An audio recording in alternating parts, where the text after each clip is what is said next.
Hola a todos, espero que se encuentren muy bien. El día de hoy vamos a continuar con nuestra sección de neurología, ¿sí?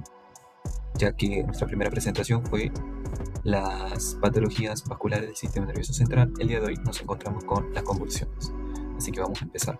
Tenemos un caso clínico en donde tenemos un paciente de 45 años con epilepsia conocida que ingresa con convulsión de tipo tónico-clónica generalizado de 8 minutos de evolución sin recuperación de la conciencia, con una glucemia capilar de 60 miligramos de cilitro, una saturación de oxígeno de 88% en aire ambiente, en el cual ustedes diagnostican crisis convulsiva en evolución a un estatus epiléptico. Bien, primero que nada, vamos a mencionar las definiciones que son realmente importantes y que siempre se pasan por alto. Por ejemplo, ¿qué es una crisis epiléptica? Y esto quiero que lo anoten.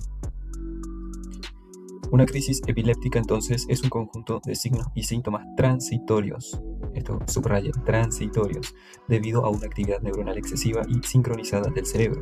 Muy bien, ¿qué es la epilepsia? La epilepsia la podemos definir como repetición crónica de crisis epilépticas.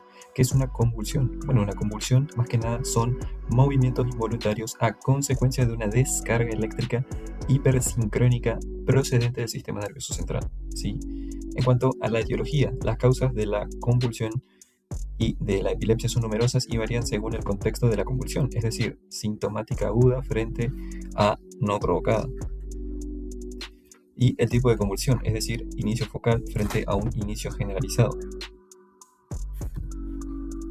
Bien, según la clasificación clínica, la podemos clasificar según el inicio, como dijimos, focal o generalizada. La focal generalmente se da en una región cerebral, puede haber una alteración de la conciencia y puede generalizarse secundariamente, ¿sí? Empieza en el brazo y después se generaliza, por ejemplo. Y las generalizadas hay un compromiso bilateral desde el inicio y también con una pérdida de conciencia precoz, ¿sí? Y según la semiología lo podemos clasificar en tónico-clónicas, ausencia, mioclónicas, tónicas, clónicas y atónicas. Como dijimos, en cuanto a las etiologías, la metabólica que hay que descartar siempre es la hipoglucemia, que suele simular bastante una convulsión.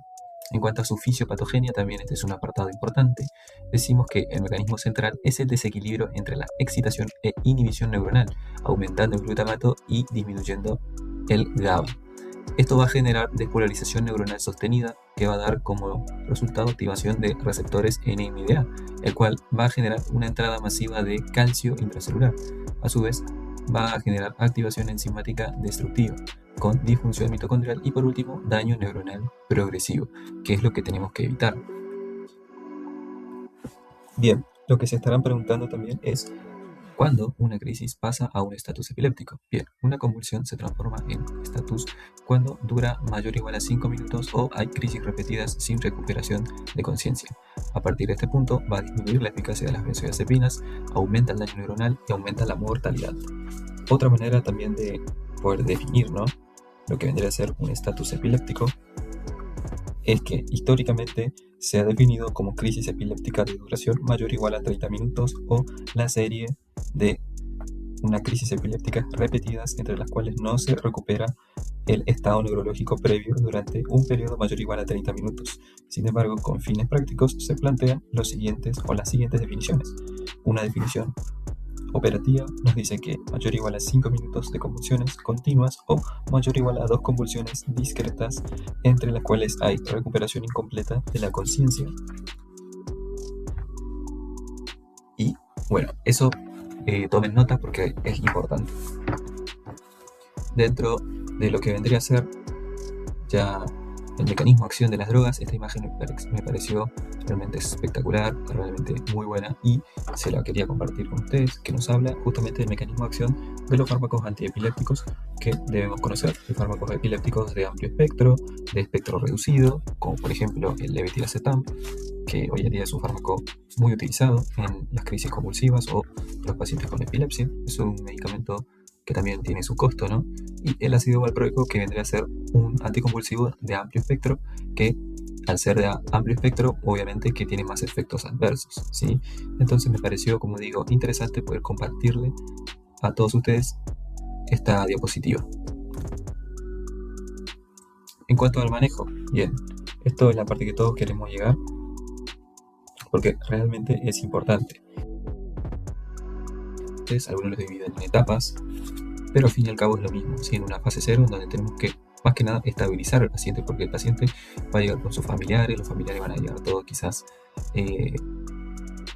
preocupados, que quieren que el familiar salga del estado convulsivo que él tiene, van a estar molestos, van a estar desesperados, y obviamente ustedes tienen que manejar esa escena. Entonces, un paciente con convulsión es realmente un paciente que hay que tranquilizar a la familia, hay que estar nosotros como médicos tranquilos, o sea, es una situación realmente estresante tanto para el médico como para los familiares, pero el médico aquí es donde tiene que liderar y ir tomando la conducta con el pasar de los minutos. Por eso, la estabilización es la fase 0 y la primera medida que uno debe tomar. La vía aérea, evidentemente mantener una vía aérea permeable, administración de oxígeno si existen convulsiones o hipoxia, reservar la intubación orotraqueal en casos en los que otras medidas no permitan recuperar una adecuada saturación de oxígeno, ya que no recupera más del 85% en 5 minutos, ¿sí?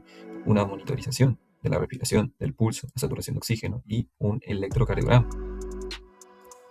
Y también evitar fijar extremidades para evitar luxaciones, ya que si es tónico clónica el paciente va a estar con mucho movimiento y si uno fija todas las extremidades puede generar luxación y obviamente eso repercute en otro daño y otro problema más que hay que resolver, ¿sí? Que al fin y al cabo no estamos buscando generar más problemas, sino solucionar el problema que trae el paciente a la guardia. También un estudio inicial, ya que hay que descartar causas que requieran tratamiento urgente, como una hipoglucemia, una hipoxia, una hipertensión intracraneal, intoxicaciones, infección del sistema nervioso central, ¿sí? Algo que ustedes digan, tengo que tratar esto ya, porque se va a complicar y puede terminar en el óbito del paciente. La hipoglucemia, por ejemplo, en estos casos hay que administrar 50 mililitros de dextrosa al 50%. Si hay desnutrición o alcoholismo previamente, hay que hacer 100 miligramos de tiamina endovenoso. Anticonvulsivantes. Bueno, en casos de convulsiones de más de 1 a 2 minutos de duración que no ceden solas, diazepam 2 a 3 miligramos minuto hasta que ceda la crisis o se alcance la dosis máxima, que sería 20 miligramos. Una alternativa al diazepam es el clonazepam de 0,25 a 0,5 miligramos minuto, máximo de 10 miligramos, o midazolam 0,5 a 1 miligramo minuto con un máximo de 10 miligramos. Si no hay acceso venoso, hacemos diazepam rectal 20 miligramos o midazolam intranasal o intramuscular 10 miligramos. Y en el periodo postcrítico colocamos en una postura lateral de seguridad no introducir ningún objeto en la cavidad oral en el momento de la crisis. Y luego, obviamente, tenemos la fase 1, ¿sí? En donde hablamos del lorazepam, hablamos del diazepam o del midazolam. La fase 2, que también habíamos mencionado, ya en esta fase evidentemente hay que mencionar, quise decir, al levetiracetam, este anticonvulsivo de espectro reducido. Podemos utilizar entre 40 y 60 miligramos kilogramos endovenoso. Como alternativa podemos usar el valproato o la fenitoína endovenosa. Y aquí el objetivo más que nada es la estabilización eléctrica cerebral. Y la tercera fase, que es cuando ya el paciente convulsiona más de 30 minutos, ya estamos en un estatus epiléptico refractario. En este caso hacemos una intubación orotraqueal rápida y hablamos con la unidad de cuidados intensivos. Sí, en realidad, en algunos centros hospitalarios, la intubación orotraqueal ya se deja para el médico de terapia intensiva que viene a la guardia, que viene a la emergencia, y realiza la intubación orotraqueal rápido. En algunos casos, nosotros los médicos también tenemos que hacerlo y pasar al terapista. Infusión continua, obviamente, de midazolam y propofol, que estas drogas se maneja más en terapia intensiva. Y si estamos en un centro de alta complejidad, un electroencefalograma continuo sí está disponible. Ahora, ¿cuáles serían las indicaciones del tratamiento crónico? Bueno, si se trata de una primera crisis no provocada, no es necesario indicar tratamiento antiepiléptico, salvo que exista riesgo de recidiva. Cuando hablamos de riesgo de recidiva, y esto quiero que anoten, cuando hay lesión estructural en tomografía o resonancia, hay debut con estatus epilépticos,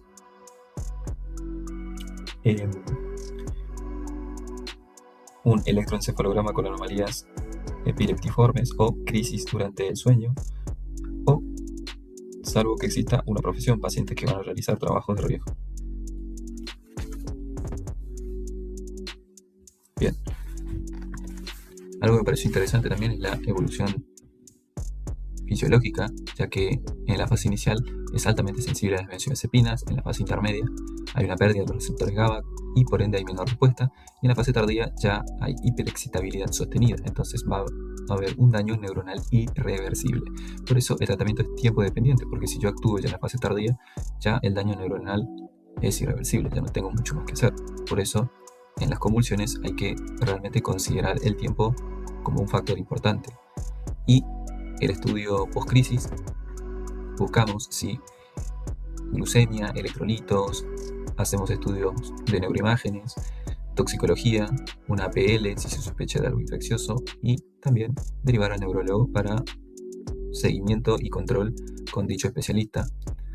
Y también tener en cuenta que se puede complicar con hipoxia cerebral, aspiración bronquial, rhabdomiólisis, acidosis metabólica, arritmias, daño neurológico permanente.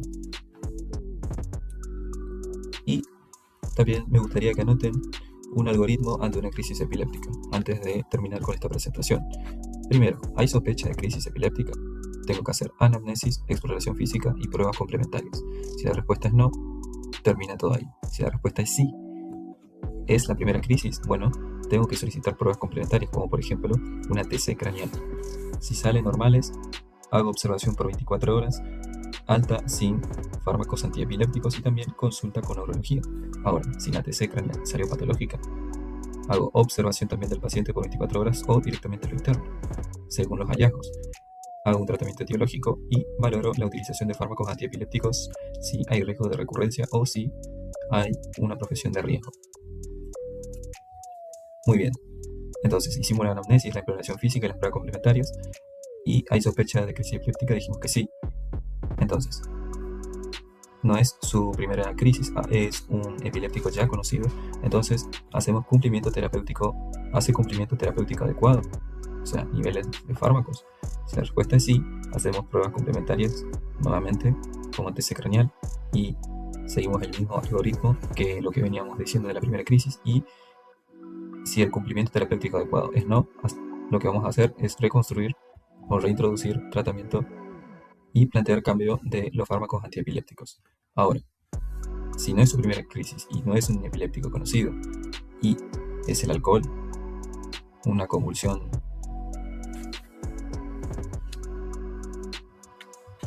está con una crisis